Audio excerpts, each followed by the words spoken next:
In nomine Patris, Filii, Spiritus Sancti. Amen. Shalom. Aleichem.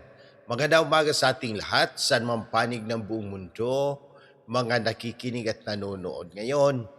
Atin naman pakinggan ang mabuting balita ng Panginoon ayon kay San Mateo. Glory to you, Lord Jesus Christ. Noong panahong iyon, sinabi ni Jesus sa kanyang mga alagad, "Humingi kayo at kayo'y bibigyan. Humanap kayo at kayo'y makasusumpong. Kumatok kayo at ang pinto'y bubuksan para sa inyo. Sapagkat tumatanggap ang bawat humihingi, nakasusumpong ang bawat humahanap, at binubuksan ang pinto sa bawat kumakatok. Bibigyan ba ninyo ng bato ang inyong anak kung humihingi ng tinapay? Bibigyan ba ninyo siya ng ahas kung humihingi ng isda? Kung kayo na masasama ay marunong magbigay ng mabubuting bagay sa inyong mga anak, gaano pa kaya ang inyong Amang nasa langit? Ibibigay niya ang mabubuting bagay sa mga sa Kanya. Kaya gawin ninyo sa inyong kapwa ang ibig ninyong gawin nila sa inyo. Ito ang kahulugan ng kautusan ni Moises at ng turo ng mga propeta. Ang mabuting balita ng Panginoon. Praise to you, Lord Jesus Christ. Today, Thursday of the first week of Lent, pagnilayan natin bilang mga Romano Katoliko. Sa Mateo, sinabi ni Jesus, humingi, humanap, kumatok. Hindi ito simpleng paalaala lang. Ito ay imbitasyon sa isang buhay na relasyon sa Diyos. Minsan kasi, marunong tayong humingi, pero kulang sa tiyaga. Humanap, pero sumusuko agad. Kumatok, pero umaalis kapag parang walang sumasagot. Sa mabuting balita, pinaaalalahanan tayo ni Jesus na ang Diyos ay Ama, hindi estranghero. Kung tayong mga magulang na may limitasyon ay marunong magbigay ng mabuti sa ating mga anak, gaano pa kaya ang Diyos naganap ang pag-ibig? Pero mahalagang tandaan, hindi lahat ng hinihingi natin ay agad ibinibigay dahil hindi lahat ng gusto natin ay makakabuti sa atin. Ang Diyos ay hindi vending machine ng dasal.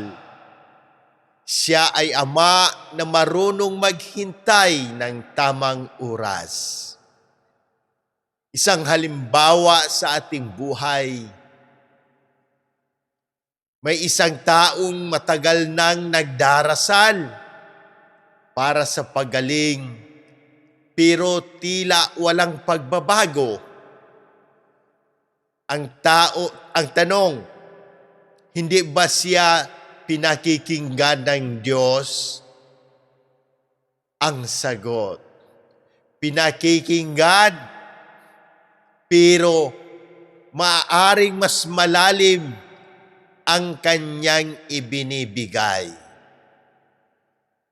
Baka hindi agad physical na paggaling, kundi lakas ng loob sa gitna ng karamdaman, kapayapaan sa puso, mas matibay na pananampalataya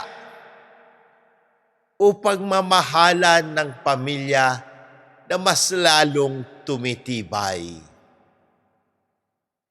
Minsan, ang sagot ng Diyos ay hindi oo o hindi, kundi magtiwala ka muna.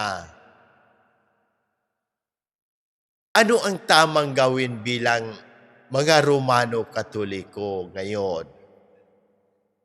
Sa panahon ngayon na puno ng takot, sakit, fake news, at kawalan ng malasakit, tinatawag tayo ng mabuting balita na magdasal na may tiwala, hindi puro reklamo. Umaksyon ayon sa Golden Rule. Gawin sa kapwa ang nais mong gawin nila sa iyo. Maging saksi ng kabutihan sa social media, sa pamilya, sa trabaho. Manalig sa Diyos, lalo na kapag hindi malinaw ang sagot. Magtiwala sa simbahan, sa gabay ng Santo Papa, mga obispo, at mga pari. Ang tunay na panalangin ay laging may kasamang pagbabago ng puso at gawa. Manalangin tayo. Ama naming mapagmahal, kami po ay buong nagpapakumbabang kumakatok sa pintuan ng iyong awa. Ikaw po ang amang hindi nagsasawang makinig sa iyong mga anak.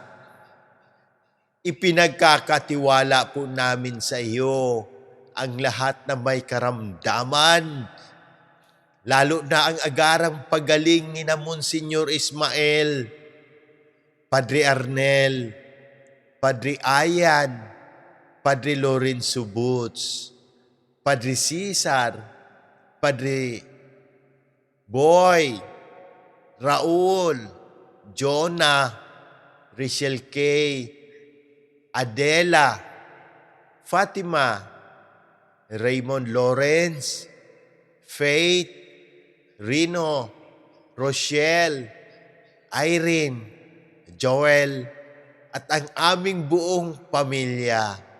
Gayon din ang lahat ng nakabasa, nakikinig, at nanonood nito na may dinadalang sakit o pinagdaraanan. Basbasan mo po ang lahat ng kaparian, ang aming kura paruko, diocesan administrador, Monsignor Claro Caluya, Sister Sara, Jerry, Elinda, at ang buong simbahan sa ilalim ng gabay ng aming mahal na Santo Papa, mga obispo at mga pastol. Ipinagdarasal din po namin ang gobyerno ng Pilipinas na naway pagharian ng katotohanan, katarungan, at malasakit sa kapwa. Inaalala rin po namin ang mga pumanaw, lalo na sina Papa Francisco, Monsignor Hermas, Pempe, Ferdinand, Pasita, Dante, Edwin, Obispo Jose, Padre Joseph, Jerry, Padre Raymond, at ang lahat ng aming naipagdasal. Tanggapin nawa sila sa iyong walang hanggang kaharian. sa pamamagitan ng intersesyon ng mahal na Inang Maria, iligtas mo po kami sa lahat ng unos, sakuna at kalamidad, at patatagin mo ang aming pananampalataya sa gitna ng pagsubok. Ito po ang aming dalangin sa pamamagitan ni Kristo na aming Panginoon. Amen. In nomine Patris et Filii et Spiritus Sancti. Amen. God bless!